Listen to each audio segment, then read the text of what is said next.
Hi friends, welcome to Career 7 YouTube channel. நாம இந்த வீடியோல Southern Railway ஓட Apprentice notification பத்தின complete details பார்க்க போறோம். வாங்க friends நம்ம வீடியோக்குள்ள போலாம். So first இந்த Southern Railway ஓட Apprentice notificationக்கு நம்ம எப்போ இருந்து அப்ளை பண்ணலாம் அப்படின்னு பார்த்தீங்கன்னா ஃபர்ஸ்ட் ஜூன்ல இருந்து அப்ளை பண்ணலாம். ஸோ என்னைக்கு லாஸ்ட் டேட் அப்படின்னு பார்த்தீங்கன்னா 30th June 2021 last date. So அன்னைக்கு எத்தனை மணி வரை நீங்கள் அப்ளை பண்ண முடியும் அப்படின்னு பார்த்தீங்கன்னா ஈவினிங் 5 மணி வரை தான் அப்ளை பண்ண முடியும். ஸோ அதுக்கு முன்னாடியே முடிஞ்ச வரை அப்ளை பண்ணி முடிச்சிருங்க. ஸோ இது கம்ப்ளீட்டா ஆன்லைன் அப்ளிகேஷன் தான். ஸோ இதுக்கு யாரெல்லாம் வந்து எலிஜிபிள் பார்த்தீங்கன்னா நம்ம கண்ட்ரியோட சதர்ன் ரீஜன்ல இருக்கவங்க தான் எலிஜிபிள். ஸோ அது ஸ்பெசிஃபை பண்ணியிருக்காங்க. யார் யாருன்னு பார்த்தீங்கன்னா தமிழ்நாடு அண்ட் கேரளா ஸ்டேட்ல இருக்க எல்லாரும், அது இல்லாத யூனியன் டெரிட்டரியில Pondicherry or Puducherry, Andaman and Nicobar and Lakshadweep, இந்த 3 யூனியன் டெரிட்டரியில இருக்க எல்லாருமே, அதுக்கப்புறம் ஆந்திர பிரதேஷ்ல 2 டிஸ்ட்ரிக்ட்ல இருக்கவங்க, so SPSR Nellore and Chittoor டிஸ்ட்ரிக்ட்ல இருக்கவங்களும், கர்நாடகால தக்ஷிண கன்னடா அப்படிங்கிற டிஸ்ட்ரிக்ட்ல இருக்கவங்களும் அப்ளை பண்ணலாம். ஆண்கள் பெண்கள் 2 பேருமே வந்து இந்த அப்ரெண்டிஸ் இதுக்கு வந்து வேகன்சிக்கு நீங்க அப்ளை பண்ண முடியும். அடுத்து வாங்க ஃப்ரெண்ட்ஸ் வேகன்சிஸ் பார்க்கலாம். ஸோ இது பார்த்தீங்க அப்படின்னா டோட்டலா வந்து 3378 வேகன்சிஸ் இருக்கு. ஸோ இதுல 3 டிவிஷனா இருக்கு. சென்னை பெரம்பூர் டிவிஷன், அடுத்து central workshop Ponmalai Tiruchi division, signal and telecommunication Podanur Coimbatore division. So இந்த 3 டிவிஷன்லயும் வந்து டோட்டலா 3378 வேகன்சிஸ் இருக்கு. ஸோ இதுல பெரம்பூர் டிவிஷன்ல பாத்தீங்கன்னா 936 வேகன்சிஸ், பொன்மலை டிவிஷன்ல பாத்தீங்கன்னா 756 வேகன்சிஸ், அண்ட் போடனூர் கோயம்புத்தூர் டிவிஷன் பாத்தீங்கன்னா 1686 வேகன்சிஸ் வந்து கால்ஃபர் பண்ணிருக்காங்க. ஸோ இந்த வேகன்சியை அவங்க 2 இதுவா பிரிச்சிருக்காங்க. ஒன்னு ஃப்ரெஷர் கேட்டகரி, இன்னொன்னு வந்து எக்ஸ்ஐடிஐ கேட்டகரி. ஸோ ஃப்ரெஷர் கேட்டகரி வந்து பாத்தீங்கன்னா 10th and 12th முடிச்சவங்க அப்ளை பண்ண முடியும்.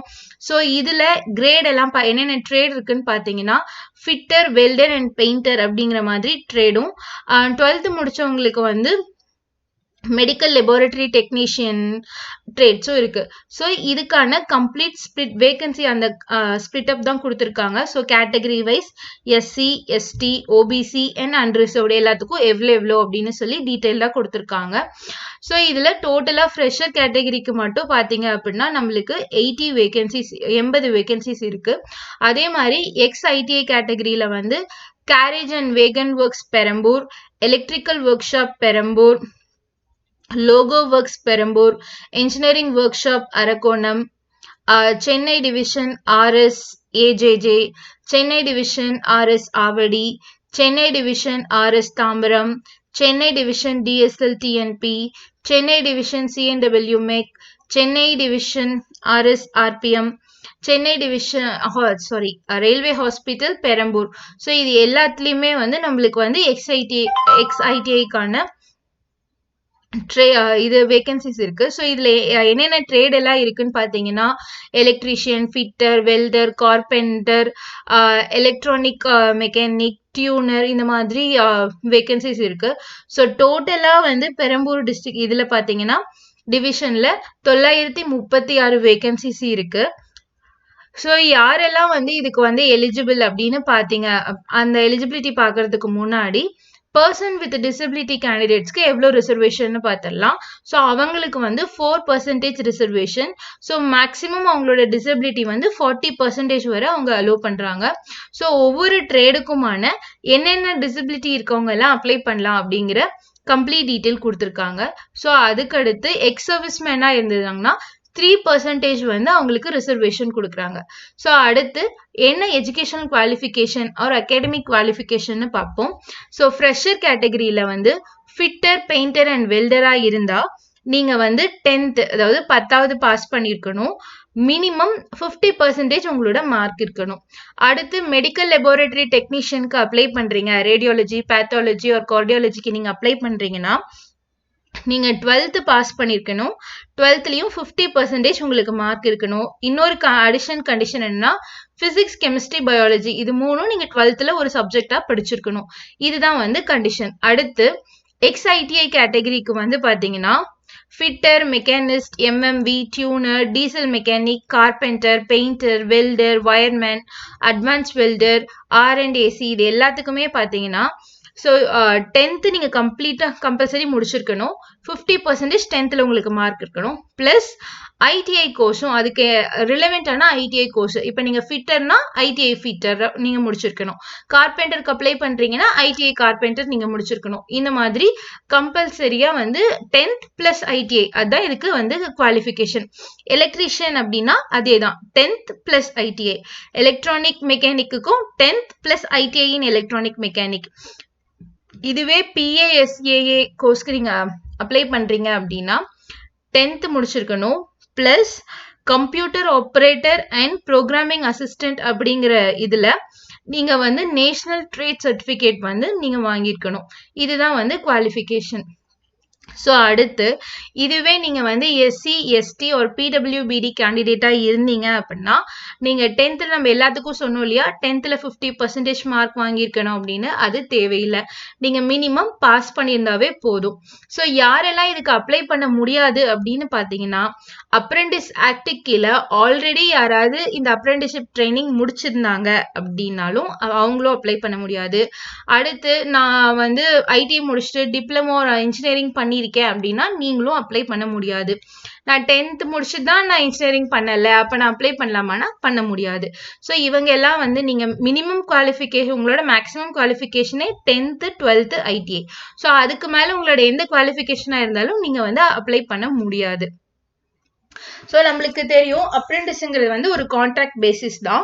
ஸோ அதனால உங்களோட எவ்வளோ நாள் உங்களுக்கு பீரியட் ஆஃப் ட்ரைனிங் இருக்கும் அப்படின்னு பார்க்குறோம். இதுவே ஃப்ரெஷர் கேட்டகரியில் வந்து வெல்டருக்கு வந்து 1 year 3 months, ஃபிட்டர் அண்ட் பெயிண்டருக்கு 2 years, மெடிக்கல் லெபார்டரி டெக்னீஷியனுக்கு வந்து 1 year 3 months. இதுவே XITI கேட்டகரியாக இருந்தால் அவங்களுக்கு வந்து ஷெட்யூல் 1 ஆஃப் அப்ரெண்டிஸ் ரூல் 1992 படி ஸோ கவர்மெண்ட் வந்து ஒவ்வொரு பீரியட் ஆஃப் டைம்லையும் என்ன டியூரேஷன்னு சொல்லி கவர்மெண்ட் வந்து டிசைட் பண்ணுவாங்க. ஸோ அந்த டியூரேஷனுக்கு வந்து அவங்களோட பீரியட் ஆஃப் ட்ரைனிங் இருக்கும்.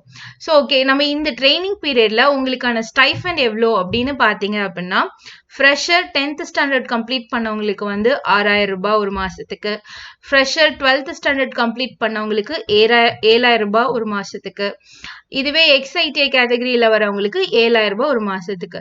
ஸோ இது எல்லாமே ஃபர்ஸ்ட் 1 yearக்கு தான். ஸோ செகண்ட் இயர் போகிறப்ப உங்களோட ஸ்டைஃபண்ட் வந்து 10% வந்து இன்க்ரீஸ் பண்ணி தருவாங்க. அடுத்து உங்களோட ஏஜ் லிமிட். ஸோ என்ன ஏஜ் இருந்தால் இதுக்கு அப்ளை பண்ண முடியும் அப்படின்னு சொல்லி பார்த்தீங்கன்னா ஸோ 15 years மினிமம் ஏஜ் வந்து 15 years, மேக்ஸிமம் ஏஜ் எந்த ஏஜ் கம்ப்ளீட் பண்ணியிருக்க கூடாது அப்படின்னா ஃப்ரெஷராக இருந்தால் 22, இதுவே XITI இல்லைனா MLTயாக இருந்தால் 24 years. ஸோ இதுதான் வந்து உங்களுக்கான ஏஜ் லிமிட். ஸோ 15 to 22 இல்லைனா 15 to 24 இதுதான் வந்து உங்களோட ஏஜ் லிமிட். ஸோ இந்த ஏஜ் நீங்கள் என்னைக்கு டிசைட் பண்ண எந்த ஒரு கிரைட்டீரியா கொடுப்பாங்க இல்லையா, ஸோ அந்த ஏஜ் என்னைக்கு அந்த டேட் என்னைக்குன்னு பார்த்தீங்கன்னா date of notification. So date வந்து என்னைக்குன்னு பார்த்தீங்கன்னா 29th May வந்து இந்த நோட்டிஃபிகேஷன் ரிலீஸ் ஆயிருக்கு. ஸோ 29th May 2021 அன்னைக்கு வந்து உங்களோட ஏஜ் வந்து 15 கம்ப்ளீட் ஆயிருக்கணும், 22 கம்ப்ளீட் ஆயிருக்க கூடாது ஃப்ரெஷராக இருந்தால். இதுவே XITI ஒரு MLTயாக இருந்தால் 24 கம்ப்ளீட் ஆயிருக்க கூடாது. இதுதான் வந்து ஏஜுக்கான லிமிட்.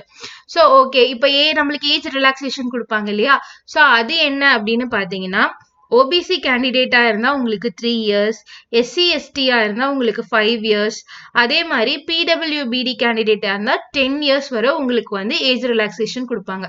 ஸோ இப்போ நீங்கள் ஃப்ரெஷர் இதுக்கு அப்ளை பண்ணுறீங்க அப்படின்னா OBCயாக இருந்ததுன்னா 25 years, SC STயாக இருந்ததுன்னா 27 அண்ட் PWBDயாக இருந்தால் 32 years இருந்தால் கூட நீங்கள் வந்து இதுக்கு வந்து அப்ளை பண்ணலாம். ஸோ அடுத்து நம்ம என்ன பார்க்க போறோம்னா எப்படி வந்து செலக்ட் பண்ண போறாங்க அப்படிங்கிறதான். கம்ப்ளீட்டா எக்ஸாம்ஸ் எல்லாம் எதுவுமே இல்லை, கம்ப்ளீட்ல மெரிட் லிஸ்ட் மட்டும்தான். அதாவது உங்க மார்க்கை பேஸ் பண்ணி மட்டும்தான் இவங்க செலக்ட் பண்ண போறாங்க. ஸோ அதுக்கான கிரைட்டீரியா பார்த்துடலாம். ஸோ ஃப்ரெஷர் கேண்டிடேட்டா இருக்கவங்களுக்கு உங்களோட 10th மார்க்கை வந்து 200க்கு கன்வெர்ட் பண்ணிப்பாங்க. ஸோ அதை பேஸ் பண்ணி ஒரு மெரிட் லிஸ்ட் ப்ரிப்பேர் பண்ணுவாங்க. அதை பேஸ் பண்ணி தான் உங்களை வந்து செலக்ட் பண்ணுவாங்க. இதுவே XITI கேண்டிடேட்ஸ்க்கு பார்த்தீங்கன்னா 10th மார்க்கை 100க்கு கன்வெர்ட் பண்ணிக்குவாங்க, ITI மார்க்கை 100க்கு கன்வெர்ட் பண்ணிக்குவாங்க. இது ரெண்டையும் டோட்டலாக 200க்கு ஆட் பண்ணிக்குவாங்க. ஸோ இந்த அவுட் ஆஃப் 200 உங்களோட மார்க் எவ்வளவோ அதை பொறுத்து மெரிட் லிஸ்ட் ப்ரிப்பேர் பண்ணி அதுலேருந்து செலக்ட் பண்ணுவாங்க. அடுத்து மெடிக்கல் லெபார்டரி டெக்னீஷியன் எம்எல்டிக்கு வந்து பார்த்தீங்கன்னா 12th மார்க்கை வந்து 200க்கு கன்வெர்ட் பண்ணி அதை பேஸ் பண்ணி மெரிட் லிஸ்ட் ப்ரிப்பேர் பண்ணி செலக்ட் பண்ண போறாங்க. ஸோ அடுத்து இந்த ஹோல் இதுக்கான ஃபீஸ் வந்து பார்த்தீங்க அப்படின்னா 100 rupees. நீங்க இந்த 100 ரூபாய் தான். இந்த 100 ரூபாயை நீங்க ஆன்லைன்ல மட்டும்தான் வந்து நீங்க வந்து பே பண்ண முடியும். இதுவே வந்து நீங்க SC ST or PWBD or women கேண்டிடேட்டா இருந்தா நீங்க வந்து இந்த ஃபீஸ் வந்து பே பண்ண தேவையில்லை, உங்களுக்கு வந்து ஃப்ரீ. ஸோ மற்றவங்க எல்லாருமே வந்து இந்த ஃபீஸ் வந்து கம்பல்சரி ஆன்லைன்ல பே பண்ணி ஆகணும்.